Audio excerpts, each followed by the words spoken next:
Since it's been so long since the rivalry was last played, I guess how do you talk to your players about what it means, and do you have anybody coming in to talk about it with the players, give speeches, et cetera? We gave them a little background history today of where it all the way back to the border and what the border stood for in past history and free states and slave states, and kind of went through the whole history where these two states have been competitive and not always agreed, and then went through when the first game was played and all the things that have gone on from there and where the series is at. Touched on when it hasn't been played in a while, and so I think they got a good understanding of some of that. I think there's more there. Even from coaches and staff, it was educational through this process. But the bottom line is we got to go play football. So, possibly some outside former players still could be in play. But, these games they can be intense. There's a lot of things about it making it special. To me, it's what makes college football special. But at the same time, it's still a matter about how you prepare, your focus, and everything you put into it, and then going out and executing on game day. It's not, as I say, we always want to be an enthusiastic team and not an emotional team. Your emotions sometimes can take you in directions that can be counterproductive sometimes. So I want to make sure that this team is well prepared and focused on playing their best football to date, because we're playing a very good football team. A team that's won 21 games over the last 2 years, got off to a very good start last Thursday. And it'll take our best football to date of this season to come out with a win, and our team understands that.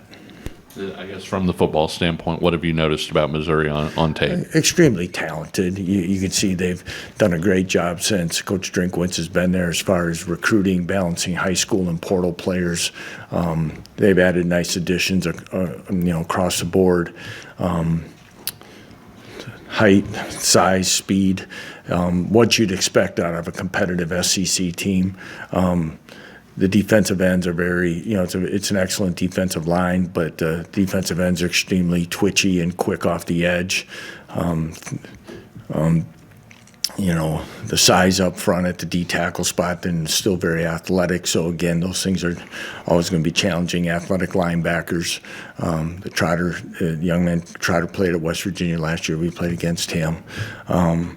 Offensively, again, they've added a quality quarterback through the portal that is a dual threat guy. He's an excellent runner. Was productive at Penn State in the role that they used him. An excellent running back with quickness and speed that transferred from Louisiana Monroe. Again, explosive receivers. They're able to create explosive plays last Thursday. All the things that, like I say, that you want a balanced football team to be, and they have that.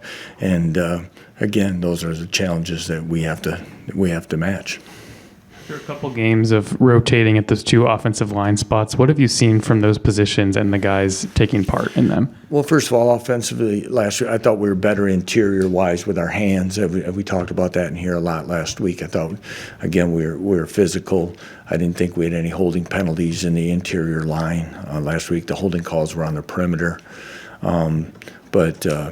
Again, Amir and Vaca have both taken steps. Amir continues to play well. Enrique played both sides in the game and has played well. I thought Nolan did a good job. So again, as we continue to work and keep guys fresh and have guys to rotate, we're pleased where that's at. It's not like we're sitting in a meeting, trying to find out other options right now. We're pleased with the rotation that's there. And again, it was good to see some of the other guys get some opportunities for their futures and for our future line development. And just kind of a loose end from the last game. What was the situation with Graydon punting instead of Finn in the last game? Yeah. Finn was just held. He had a tweak of something, and again, he was limited today, so we'll see where that goes for the week. Do you have an update on how Bengali's doing? He did not practice today. That's my update. Okay. Jack Tanner is not on. Jack Tanner did not practice today as well. So, and they're not on the depth chart, so you can probably figure where that's trending for both. When we talked to Trey after the game, he referenced listening to his teammates talk about their stories on Friday nights or the night before a game. Yeah. First of all, is that something you've done since you've been here? And what's the importance of having that was guys more, hear that? I think what he's alluded to is something Chris Simpson does within his linebacker room, which he does. We do a lot of probably self stories or sharing it more in the off season, but Chris does a little bit more things at the hotel with his guys that he has, and again, I think we've always tried to develop the understanding and respect and knowing a little bit more about someone's story. But that one, I think Chris does some really good things within his room, and he uses that Friday time at the hotel for that. And again, I think, you've got, Trey from Florida, and then, you have Ezra Vedral from Wahoo, Nebraska, and Cole Mondi from right here in Lawrence, and everywhere in between, Corey Stewart from Georgia. So you get a lot of different guys from a lot of different areas, and I think sometimes when you have a chance for them to understand that they're, maybe understand some of the differences, but also understand that there's more similarities than not in those stories. I know you do a lot of those types of talks in the off season, especially. How important are conversations like that when you have a whole new roster, and then now you go into an environment where being in a team-oriented setting is important? Again, with that many new guys, Michael, that is a good point. And we've tried to make that was always a concern. I'm sure it's a concern across the country in today's era, how you bring a team and a locker room together for respect and being one and playing for each other. That is something we have, I think I've said here before as well, is we feel strong about that it has come back to us about many of our portal players talk about differences, and one of the things they do talk about is the locker room, and that guys hang out and talk more, and some of that comes through some of these things in mutual respect and understanding. With Prabula at Missouri, obviously he was with Andy at Penn State. How do you go about the background checks on him and what he maybe did there? Do you talk to Andy, or what does that look like? I talked with Andy, spent some time with Andy this summer, and he just talked about that he's really outstanding young man and really handled a tough situation about entering the portal. Said I think he practiced the morning before he actually went in, which says a lot that it was a tough decision, and obviously the timelines of which we're under and this is difficult for teams like that. But raved about him as a person, as a quarterback, and you can see that in a real extended period of time that he's a very good quarterback, and he's difficult to defend because he's really a good dual threat guy. Obviously, playing in a difficult environment like Columbia, is there anything you guys do differently or do anything to kind of stimulate that? I can't say a ton of difference right now. We practice with crowd noise quite often and things like that. We do it during fall camp. We try to create environments and stimulus to challenge our guys on communication and being loud and trying to be that. Many times, obviously, that'll be increased or more frequent this week, especially being the first road game and it being a sellout, things like that. So you try to keep that in the forefront as you talk about those important things. Lance, I was wanting to know if you've been out around town in the last few months and just noticed people ask you about this game or treat it a little different just with the KU fans. Yeah, I've been asked about this game for a long time, John. It's been, I was walking in here yesterday and somebody stopped me.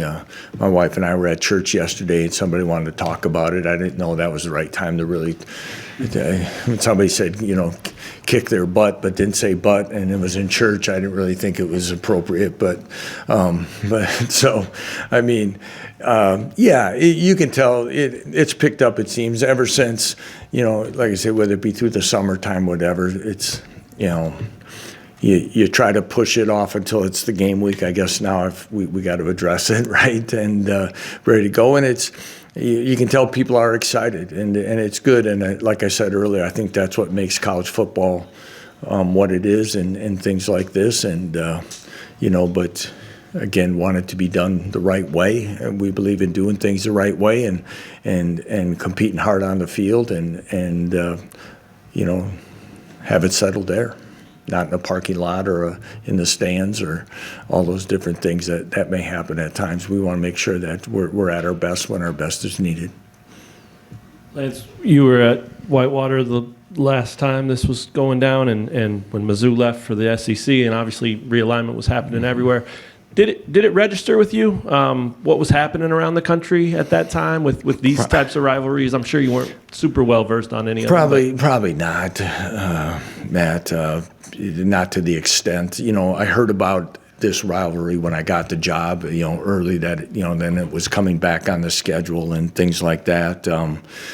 When I worked at Nebraska, we played down there and stuff, so I've been able to see they have a good environment there for their home team.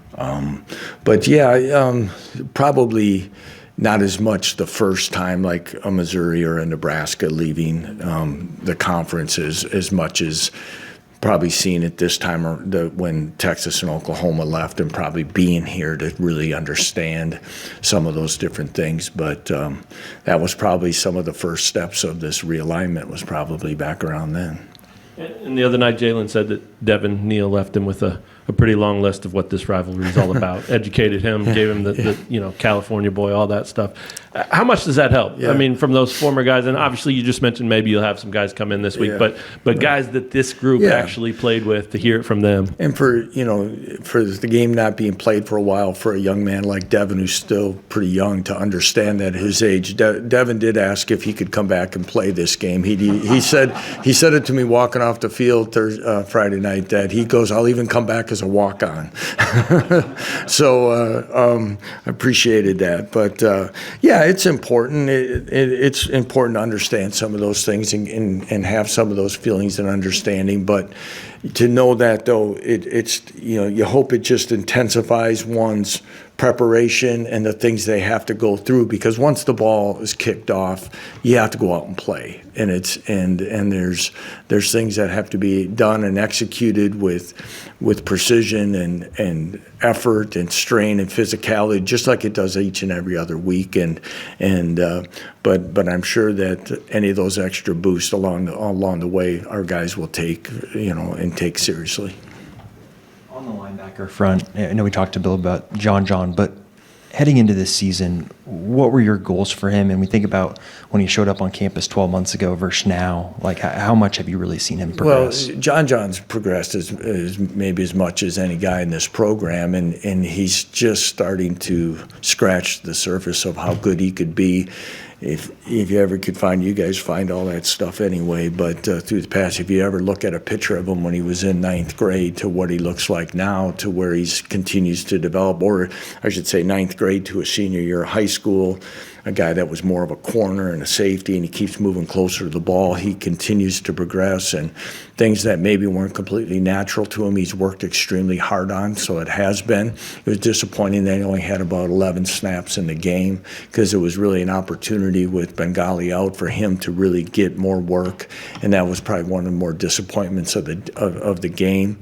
And it's unfortunate, but again, he needs to be a key special teams player for us. He needs to be ready to play his most football in his career on Saturday, and I know he'll prepare to do so. And going to the offensive side of the ball, with Le'Shawn and Daniel, the combination that they can have, obviously Le'Shawn didn't play on Saturday or Friday. What do you hope they can bring you in games like this that are on the road, when you talk a lot about wanting to take the air out of the crowd? Well, like I said, I think both are physical runners, and games like this, there's going to be tough yards to get to keep the sticks moving. And I think both backs can be physical and productive in these type of situations, and that's what we're going to need from them. We're going to need them both healthy, and LeSean did do some stuff today, so we do anticipate him being available. But yeah, those are the things I think they both have shown their abilities with vision, quickness, power, speed that we want it from our backs, and they'll be a big part of Saturday. Anything else, Coach Leipold? Thank you, everyone. Thanks.